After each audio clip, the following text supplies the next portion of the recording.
नमस्कार, आप देख रहे हैं जन टीवी और मैं आपके साथ आकांक्षा पारिक। खबरों की शुरुआत से पहले एक नजर हेडलाइंस पर।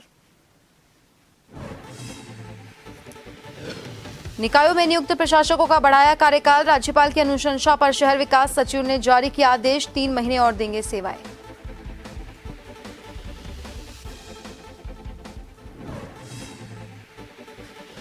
बीजेपी के वार्डों के परिसीमन की आपत्ति पर गठित की समिति। महामंत्री आदित्य कोठारी होंगे अध्यक्ष। राज्य चुनाव आयोग को सौंपेंगे वोटर्स की संख्या की रिपोर्ट।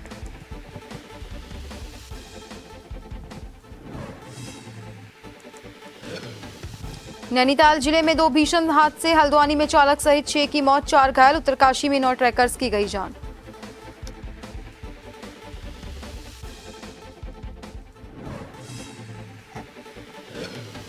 महिलाओं ने रखा वट सावित्री का व्रत। 16 श्रृंगार कर पूजन करने पहुंची महिलाएं। मांगा अटूट सुहाग का वरदान।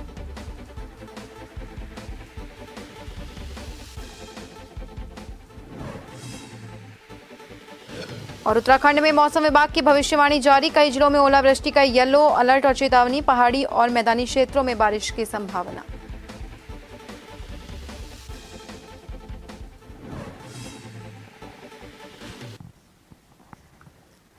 और अब खबरें विस्तार से। उत्तराखंड के मुख्यमंत्री पुष्कर सिंह धामी ने गुरुवार को कहा कि देश के लोगों ने राष्ट्रीय जनतांत्रिक गठबंधन को वोट दिया है और नरेंद्र मोदी को तीसरी बार प्रधानमंत्री बनाने के लिए वोट दिया है। उन्होंने कहा कि देश के लोगों ने पीएम मोदी को बहुमत से चुना और एनडीए का नेतृत्व उनके हाथ में है। लोगों ने नरेंद्र मोदी को प्रधानमंत्री बनाने के लिए एनडीए को वोट दिया है। मोदी जी को बहुमत दिया है। उनके नेतृत्व में एनडीए गठबंधन चुनाव में गया था, देश की जनता के समक्ष गया था और देश की जनता ने उनको प्रधानमंत्री बनाने के लिए बहुमत दिया है, बड़ा बहुमत दिया है। और इंडिया गठबंधन सरकार कैसे बना सकता है, वैसे भी चूंकि उनके पास संख्या भी नहीं है और देश की जनता ने ऐसा मैंडेट भी नहीं दिया है।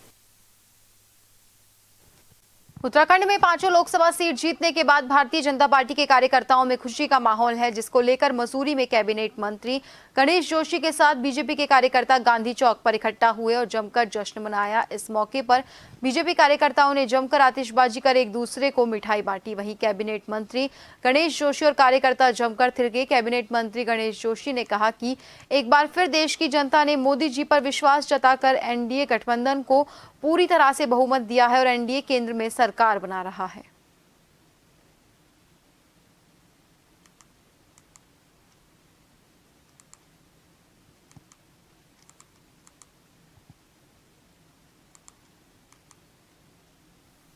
एक बार फिर देश की जनता ने मोदी पर विश्वास जताया। आज एनडीए की पूर्ण बहुमत की सरकार दिल्ली में बनने जा रही है। जहां तक उत्तराखंड की बात है, उत्तराखंड से मोदी जी का विशेष लगाव है। बाबा केदार की धरती से मोदी जी ने कहा था कि आने वाला दशक उत्तराखंड का होगा। जितना विश्वास यहाँ की जनता मोदी जी पर करते हैं, उससे ज्यादा विश्वास मोदी जी यहाँ की जनता पर करते हैं।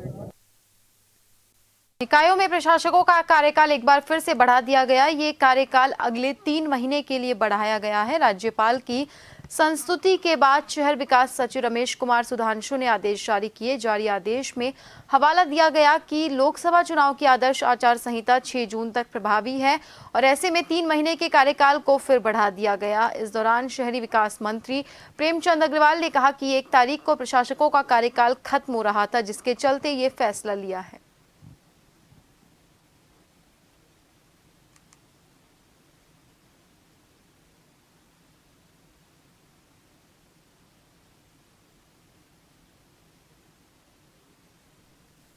जानते हैं कि जिस प्रकार से 1 तारीख को सभी प्रशासकों का कार्यकाल समाप्त हुआ था और 6 तारीख तक यानी 6 जून तक आचार संहिता प्रभावित थी। ऐसे में हमें सारे विधिक राय लेने के बाद हमारे पास एक ही विकल्प था कि हम प्रशासकों का कार्यकाल बढ़ाएं और आपने देखा हो कि कार्यकाल बढ़ाते हुए हमने यही कहा या तो 3 महीने या उससे पहले हम चुनाव कराएंगे, जो पहले होगा उस तक हमने प्रशासकों का कार्यकाल बढ़ाया। देहरादून में निकायों में परिसीमन को लेकर बीजेपी ने आपत्ति के लिए समिति का गठन किया। प्रदेश अध्यक्ष महेंद्र भट्ट ने कहा कि महामंत्री आदित्य कोठारी की अध्यक्षता में समिति का गठन किया गया है, जो जल्दी ही राज्य चुनाव आयोग को आपत्ति दर्ज करेगा। महेंद्र भट्ट ने कहा कि वार्ड में कहीं 1800 से 2000 वोटर है, कहीं एक वार्ड में 22,000 वोटर्स है। इस पर आपत्ति जताकर चुनाव आयोग के दोबारा परिसीमन करने की बात की जाएगी। शासन ने 2 जून को एक बार फिर प्रशासकों का कार्यकाल 3 महीने के लिए बढ़ाया है।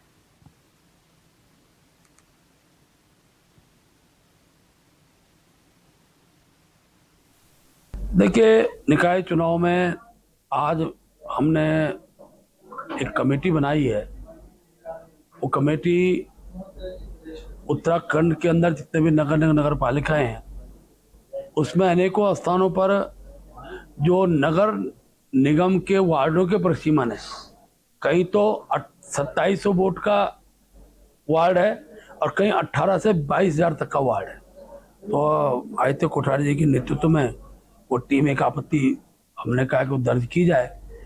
राज्य निर्वाचन आयोग को हम कहेंगे कि वार्डों का परिसीमन थोड़ा और व्यवस्थित रूप से उसे करने की आवश्यकता है।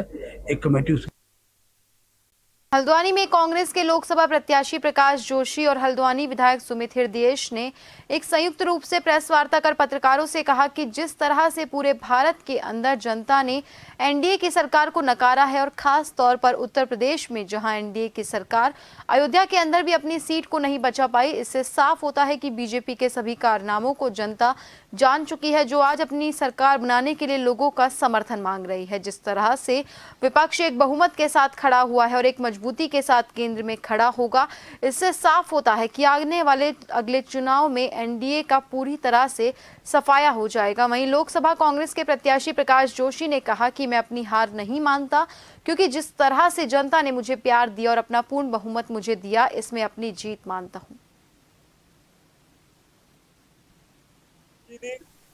हम भी नहीं समझे थे और भाजपा भी नहीं समझी थी। भारतीय जनता पार्टी के कार्यकर्ताओं ने तो, बल्कि मैं सही बात बताऊं तो, उतनी मेहनत भी नहीं करी इस चुनाव में। हमने नहीं देखी, हमने उनके संगठन को मेहनत करते हुए देखा है, तो वो मुतमईन थे। कांग्रेस के लोगों ने बहुत मेहनत करी जमीनी स्तर पे। मैं कह सकता हूँ हल्द्वानी विधानसभा में 183 के 183 बूथ में डोर टू डोर कैंपेन हुई है। इतना मैं आश्वस्त हूँ कि हमारी मेहनत में कहीं कमी नहीं रही। अब परिणाम देखिए, जनता के हाथ में था।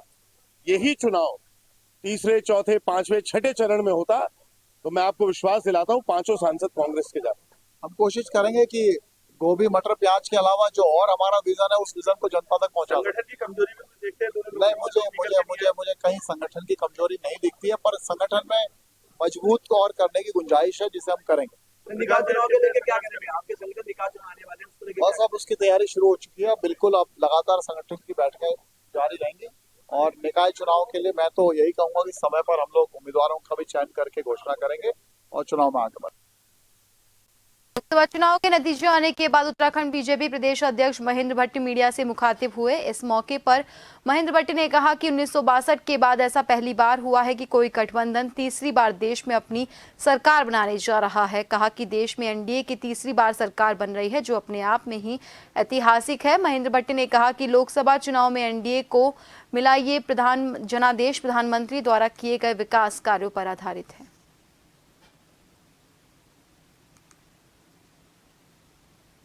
पांचों लोकसभा के अंत पर हैट्रिक बनाने के बाद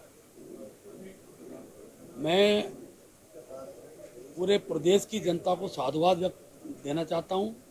अपने कार्यकर्ताओं के प्रति मैंने आभार व्यक्त किया है और इस विश्वास के साथ कि लगातार नरेंद्र भाई मोदी जी तीसरी बार देश के प्रधानमंत्री बन रहे हैं, इससे देवभूमि के अंदर उत्साह का वातावरण है।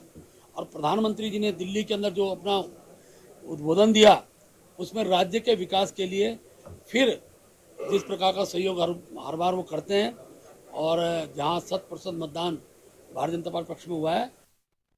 लोहाघाट नगर में लोहावती नदी से हो रही दूषित पेयजल आपूर्ति पर नगर के लोगों में जल संस्थान और प्रशासन के खिलाफ काफी आक्रोश है। रामलीला मैदान में नगर के सभी दलों के जनप्रतिनिधियों, सामाजिक कार्यकर्ताओं ने एक बैठक आयोजित की। लोगों ने कहा कि जनता को शुद्ध पेयजल उपलब्ध करवाना सरकार, प्रशासन और जल संस्थान की जिम्मेदारी बनती है, लेकिन नगर की जनता दूषित पेयजल पीने को मजबूर है। वहीं बैठक में नगर के स्थायी पेयजल समस्या के समाधान के लिए एक सुर में सरयू लिफ्ट पेयजल योजना निर्माण की मांग उठी। बैठक में निर्णय लेते हुए सभी जनप्रतिनिधियों ने कहा कि 7 जून को शुद्ध पेयजल की मांग को लेकर नगर की जनता और जनप्रतिनिधि एक विशाल जुलूस एसडीएम कार्यालय तक निकालेंगे और सरयू लिफ्ट पेयजल योजना निर्माण की मांग को लेकर जल्द एक प्रतिनिधि मंडल मुख्यमंत्री से मुलाकात करेगा।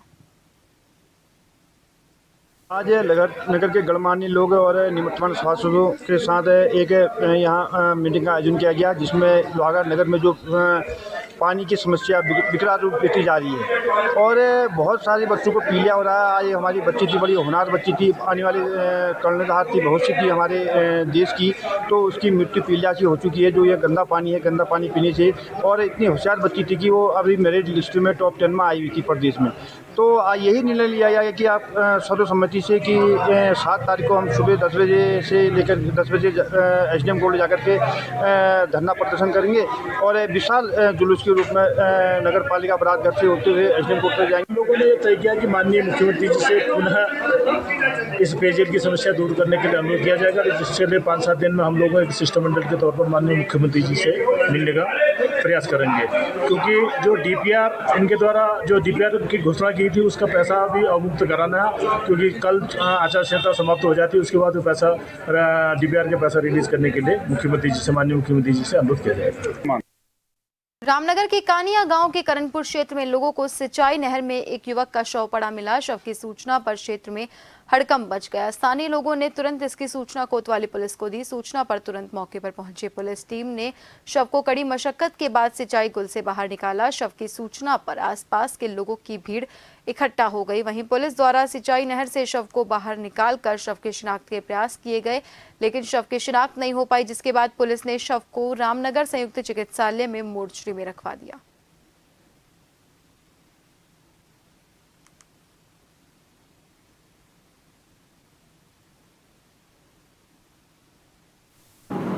ये आज सुबह कानिया के पास जो करणपुर रोड है, वहाँ पर एक अज्ञात शव पड़े होने की सूचना प्राप्त हुई थी, जिस पर मौके पर पुलिस के द्वारा पहुँच के पंचनामे की कार्रवाई की गई है। सब अभी अज्ञात में है, शिनाख्त की कार्रवाई चल रही है। 72 घंटे के लिए मोर्चरी में रखा जाएगा उसको। उसके बाद अगर सबकी शिनाख्त होती है तो उसके हिसाब से कार्रवाई की जाएगी। और खबरों में रुकेंगे एक छोटे से ब्रेक के लिए।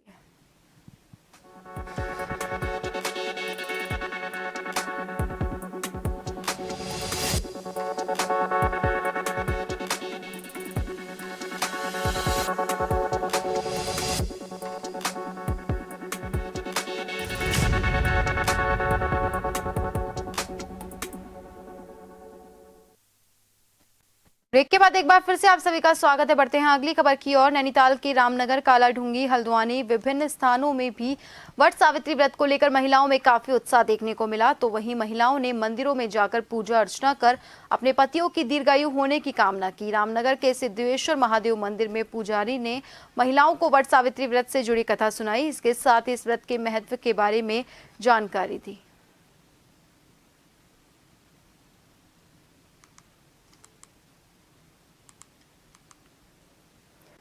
ज्येष्ठ मास की अमावस्या तिथि को वट सावित्री का व्रत रखने का विधान है। वहीं वट सावित्री का व्रत है। वट सावित्री व्रत के मौके पर महिलाएं सुबह से ही मंदिरों और वट वृक्ष की पूजा कर परिवार के साथ सुख शांति के साथ साथ पति की दीर्घायु की कामना कर रही हैं। पारंपरिक वेशभूषा में महिलाएं सज धज कर सुबह से ही वट वृक्ष के नीचे विधि विधान के साथ पूजा अर्चना कर पति की लंबी उम्र की कामना कर रही है। इसके साथ ही महिलाएं वट वृक्ष के नीचे बैठकर सत्यवान और सावित्री की कथा सुनती भी नजर आई।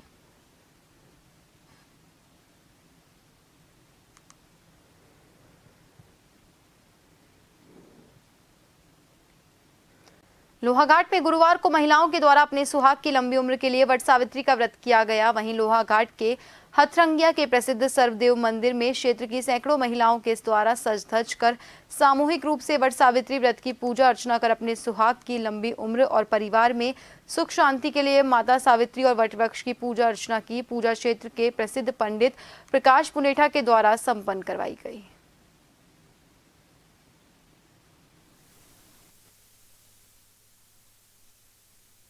गंगा तैयार होकर सज धज के वृक्ष की पूजा की जाती है और वहाँ जल अभिषेक करके पूजा अर्चना किया जाता है अपने सौभाग्य को अखंड रखने के लिए, सदा सदा युगों युगों के लिए। जिस प्रकार सावित्री गायत्री मैया ने अपने पति की दीर्घायु के लिए ये व्रत किया था, उसी प्रकार आजकल के विवाहित, पहले से ही जो प्राचीन काल से चला आ रहा है ये व्रत, विवाहित महिलाएं इस व्रत को करती हैं। यह सत्यवान सावित्री का जो व्रत है, बट सावित्री अमावस्या के दिन होता है। इसमें बट वृक्ष की पूजा होती है, बट वृक्ष में धागा लपेटा जाता है और गणेश जी की पूजा के पश्चात जो है सावित्री मैया का पूजन किया जाता है। 12 गांठों का एक डोर जो है गले में पहनने का इसमें प्रथा है। जैसे पुरुष लोग जो है जनेऊ धारण करते हैं, वैसे महिलाएं जो है 12 गिनती युक्त डोर को गले में धारण करती हैं और अगले साल व्रत पूरा होने के पश्चात जो है उस डोर को उतार करके नया डोर पुनः धारण करते हैं। इस तरह से सभी सौभाग्यवती माताएं जो हैं अपने पति की दीर्घायु के लिए, घर की सुख समृद्धि के लिए, शांति के लिए इस व्रत को रखती हैं। उत्तराखंड के हल्द्वानी में भीषण सड़क हादसा हो गया, जिसमें गाड़ी खाई में गिर गई। इस हादसे में 6 लोगों की मौत हो गई। वहीं हादसे की सूचना मिलने के बाद पुलिस मौके पर पहुंची और सभी शवों को खाई से बाहर निकाला। जानकारी के मुताबिक नैनीताल के हल्द्वानी में एक मैक्स वाहन के खाई में गिरने से चालक सहित कुल 6 लोगों की मौत हो गई। मृतकों में मां, बेटी और पिता भी शामिल हैं। वहीं 4 लोग इस हादसे में घायल बताए जा रहे हैं। जानकारी के मुताबिक हादसा हल्द्वानी के पुटपुड़ी जा रही मैक्स के अनियंत्रित होने से हुआ। गाड़ी में कुल 10 लोग सवार थे। हल्द्वानी से पुटपुड़ी जा रही मैक्स ओखल खांडा के पतलोट मोटर मार्ग से 2 किलोमीटर पहले अनरबन के पास अनियंत्रित होकर गहरी खाई में जा गिरी।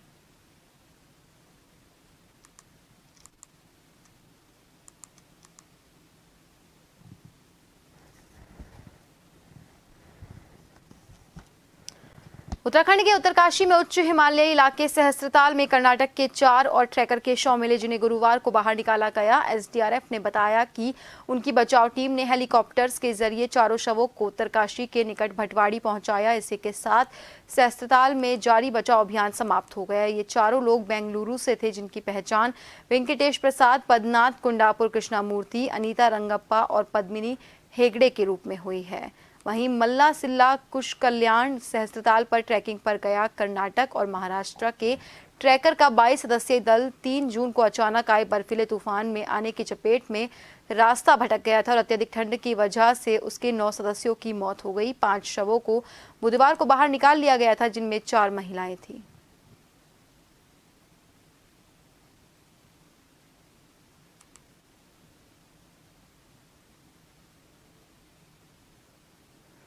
उत्तरकाशी में 4400 मीटर की ऊंचाई पर मौजूद सहस्त्रताल में अचानक मौसम खराब होने से वहां ट्रैकिंग पर गए 22 सदस्यों के दल में से 9 की मौत हो गई। कर्नाटक और महाराष्ट्र के पर्वतारोहियों का ये दल खराब मौसम में रास्ता भटक गया था। 2 जून को खोखली टॉप के बेस कैंप के पास घने कोहरे और बर्फबारी के बीच ट्रैकर्स को पूरी रात बितानी पड़ी। दल के 4 महिलाओं सहित 5 लोगों की ठंड की वजह से तबीयत बिगड़ने से मौत हो गई। जानकारी मिलने पर प्रशासन ने जमीनी और हवाई बचाव अभियान शुरू किया। वायुसेना, एसडीआरएफ और प्राइवेट हेलीकॉप्टर की मदद से ट्रैकिंग दल के 11 लोगों को बचाया गया। इस मामले पर मुख्यमंत्री पुष्कर सिंह धामी ने दुख जताया। साथ ही प्रशासन की तरफ से और एसडीआरएफ और बचाव रक्षक दल को रेस्क्यू के लिए भेजा। वहीं जरूरत पड़ी तो उन्होंने कहा कि सेना की मदद भी ली जाएगी। हेल्प किया, टाइमली एसडीआरएफ को भेजा और बेस कैंप से हमें निकाला। फिर इंसिडेंट एरिया पे भी बहुत बार गए, लेके आए। प्लान बी तक सोचा था सुरेश जी ने। हम इनके लिए, इसके लिए तो हमेशा ऋणी रहेंगे। अब हमारे लिए रहने के लिए भी जगह किया, खाना सब प्रोवाइड किया। उत्तराखंड में मौसम लगातार अपना रंग बदल रहा है। जहां एक और पहाड़ों में बारिश होने की वजह से तापमान में गिरावट देखी जा रही है, तो वहीं राज्य के मैदानी क्षेत्रों में भीषण गर्मी रिकॉर्ड तोड़ रही है। भीषण गर्मी की वजह से मैदानी क्षेत्रों के लोगों का घरों से बाहर निकलना मुश्किल हो गया। मैदानी क्षेत्रों में पारा लगातार 40 डिग्री के पार जा रहा है, जिसकी वजह से मैदानी क्षेत्र के लोगों को परेशानियों का सामना करना पड़ रहा है। उत्तराखंड में पहाड़ के साथ मैदानी इलाकों में भी मौसम के रंग बदलने के आसार हैं। मौसम विज्ञान केंद्र के राज्य के जनपदों में बारिश और ओलावृष्टि को लेकर येलो अलर्ट की चेतावनी जारी की है।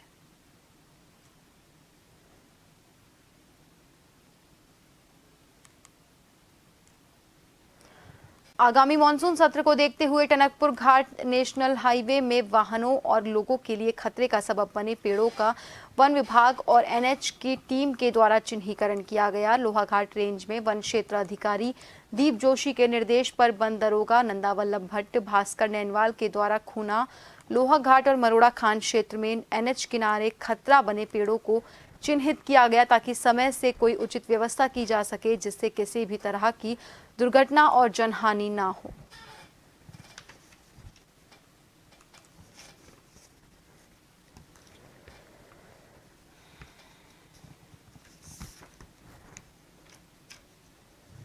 लोहाघाट में बुधवार शाम को आए अंधड़ ने भारी तबाही मचाई। लोहाघाट की मीट मंडी में अंधड़ से एक विशालकाय देवदार का पेड़ मीट मंडी की दुकानों और वाल्मीकि संघ के सरपंच हरचरण सिंह के मकान पर जा गिरा। पेड़ गिरने से मंडी की दुकानों और उनके मकान को काफी नुकसान पहुंचा और उनके बेटे की बाइक पेड़ की चपेट में आने से पूरी तरह से क्षतिग्रस्त हो गई। वहीं पेड़ गिरने से मीट मंडी के दुकानदारों ने इधर उधर भागकर अपनी जान बचाई और लोहारगिरी करने वाले व्यक्ति का परिवार भी पेड़ की चपेट में आने से बाल बाल बच गया। वहीं प्रशासन को सूचना मिलने पर प्रशासन की टीम ने मौका मुआयना किया, नुकसान का आकलन किया। फायर ब्रिगेड टीम पेड़ों के निस्तारण में जुटी है और वहीं लोगों ने प्रशासन और वन विभाग से खतरे का सबब बने पेड़ों के निस्तारण की मांग की।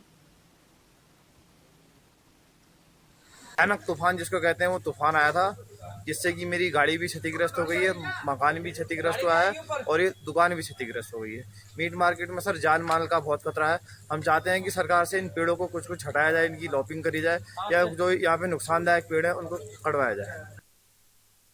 रामनगर वन प्रभाग के टेड़ा गांव में आबादी के पास देर रात भीषण आग लग गई। आग पर काबू पाने के लिए वन कर्मियों ने आग बुझाने का प्रयास किया। आग किसी शरारती तत्व द्वारा लगाने का अंदेशा बताया जा रहा है। कड़ी मशक्कत के बाद आग को काबू किया गया।